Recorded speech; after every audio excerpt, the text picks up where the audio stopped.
Listen to this, Gail. This is good. Two names for $1,000. Hi, Kerrie Dallman.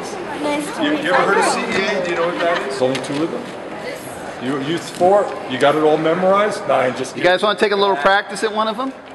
You want to practice reading the Declaration? It's always good in public speaking to practice and get your throat, open and your words before you actually go in and perform. So, what would you guys like to recite for me?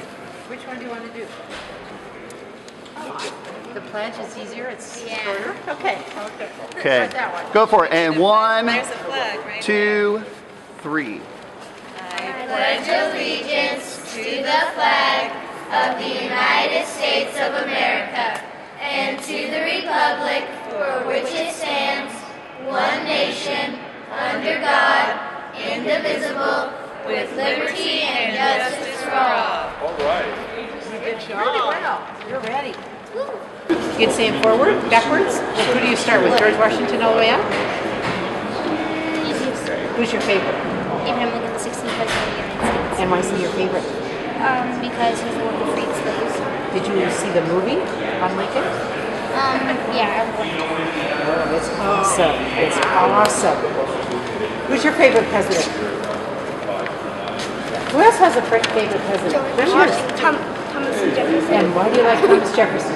Because I read a story about him lately at school, and it's like one of the libraries burnt down, so he donated a lot of his books. Yeah. Okay. I'm related to him. Are you? Which one? I'm John Adams. John Adams. Awesome. And who's your favorite president? Richard Nixon.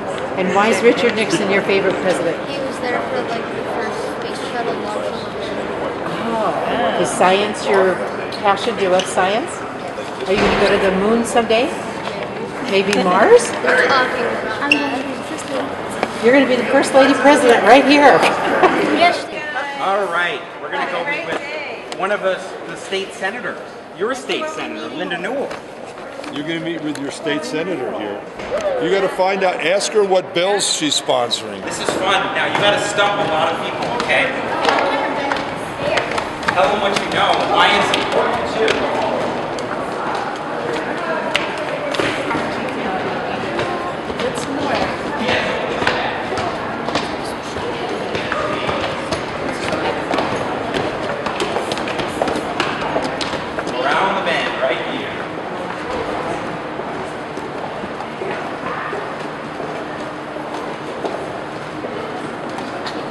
Kids, this is Senator Jessie Ulibarri, and they're going to try to stump you with a question. Oh no. I want to step him. Okay, you stump him. I'm worried. What power is given to the Congress in the 16th Amendment of the U.S. Constitution? Is that the Commerce Clause? I'm not sure actually. You just stumped me. Here in Colorado, our state legislature doesn't have the power to raise or collect taxes. That's a power that's given to the people. We have the ability through voter-approved measures for every single person to vote on raising taxes. It's not a power that the state legislature has. Right? Did you guys know that? Okay. Do you know what law made that so? What law was passed that prohibited the state legislature from increasing taxes? Anyone? Starts with a T. Jimmy? Tabor. Tabor, that's correct. Oh, that Tabor. You don't get a sticker for that. And you deal with both of those kinds of things on a daily basis. What's that like? It's a big responsibility to try and understand and balance what folks want and need at the state level and what we're able to do. Like I said, unlike our federal Congress, we don't have the ability to raise taxes, so oftentimes we have to be more creative in trying to find solutions when there's no ability for us to get the money to do the kinds of things that we want. One thing that you'll hear down here so often is that people want to make sure that we can have up-to-date materials, computers, smart boards, iPads, those kinds of things in the classroom, but that costs money. And at the end of the day, if the legislature doesn't have the ability to get the money necessary, it makes it difficult for us. So we're always trying to balance how we can move forward what we believe is the right thing to do for any issue, education included, but it makes it very difficult for us. And Senator Newell has just joined us. Welcome, Hi guys! Senator. You guys are the 5th graders, right? And aren't you from Englewood? Yep. Yay! So you're my constituents. That means that I am your senator. So, now tell me which school you're from. Clayton Elementary. Oh, yes, I've been there. So she can hear you. What are the 5 rights in the 5th Amendment of the U.S. Constitution? Oh, that is a stumper. I teach me stuff, and I don't even get it. somebody to answer that. I don't know. Dang! No, that is a stumper. So she would ask people what was their favorite part of the Constitution. Ooh. What was their favorite amendment or their favorite Bill of Rights, in Bill of Rights. So I have that question for you all. What is your favorite? And why? Ooh, that's a good question. Speak up. The Second Amendment, because like all the rights about all the things about gun control right now is like going against that. So I'm sticking up for the second. So do you believe that's true? Do you believe that the gun control legislation is going against the Second Amendment? They say they're outlawing handguns. No, that's not true. Oh. No, we're not outlawing handguns. Other questions? A quiz question for the kids. How many justices are on the U.S. Supreme Court? 12. You think 12. What do you think? You think 10. Very close. What Very close. What do you think? 8. 12. Wouldn't it Between be 8 and difficult 10 to break a is tie? 9. That's right. There are 9 justices. And who are they appointed by? How do you get to be on the U.S. Supreme Court? The president. You're right. And for how long? How long? Life. Or until you choose to retire, but you can't be removed. Isn't that interesting? You know that there are qualifications to be a member of the U.S. Senate, the U.S. House of Representatives, and the President. But what are the qualifications in the Constitution to be a member of the U.S. Supreme Court? It's a trick question. There are none. What's your name? Do you want to be a member of the Supreme Court? You don't? Okay. Well, if you did, you could go to President Obama, and if President Obama said, I want you to be on the Supreme Court, and the Senate approved, you could be on the Supreme Court even though you're a 5th grader. Thanks for coming. Thank you for all your work. And for meeting with us today. Get around that way. Okay. Liberty Day, awesome.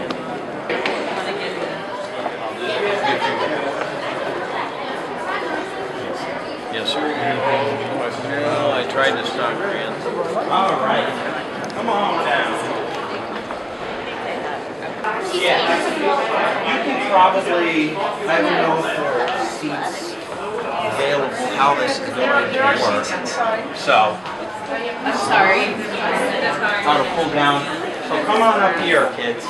You just send a card into... Who's the representative? Well, Speaker Ferrandino is the one who is the main contact. That's right. So,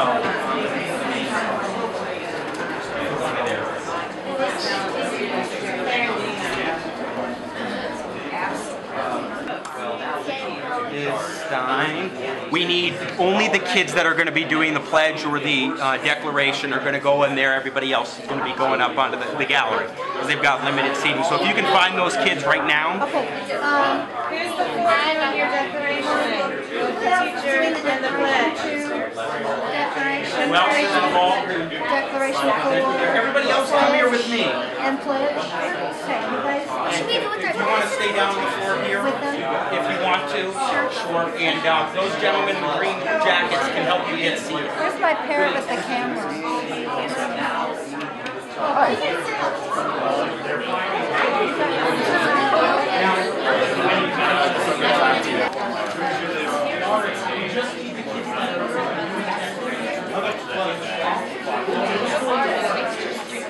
Excuse me.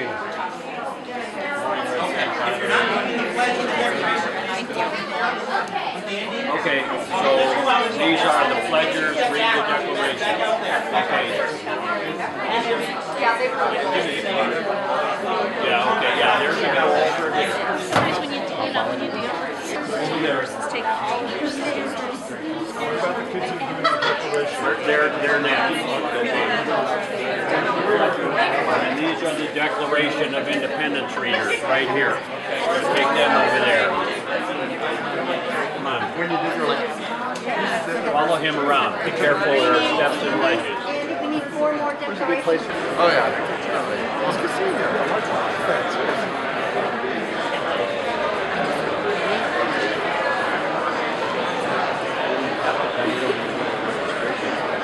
Hey, how you doing, Don? Good to see you, sir. Good to see you. Yeah. I just thought I'd come up and give you guys a little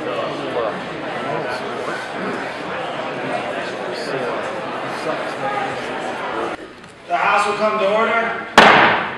The Pledge of Allegiance this morning will be led by Newell Fernandez, Bailey Caldwell, Catalin Moser, and Haley Lincoln from Clayton Elementary in Englewood and Westview Elementary in Northwell. Please join us in saying the Pledge of Allegiance. I pledge allegiance to the flag of the United States of America and to the republic for which it stands, one nation under God, indivisible, with liberty and justice for all.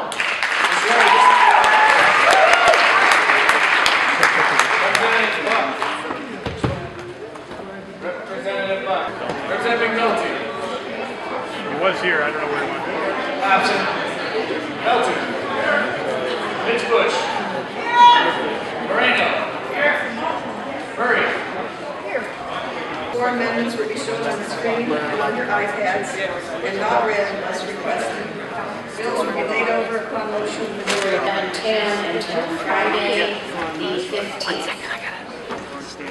Thank you, Madam Majority Leader. Thank you, Madam Chair. I move Amendment L012 to the Education Committee report. Thank you, Representative Moreno. Amendment L012 is properly before us. Please proceed. Thank you, Madam Chair. Amendment L012 does a few things.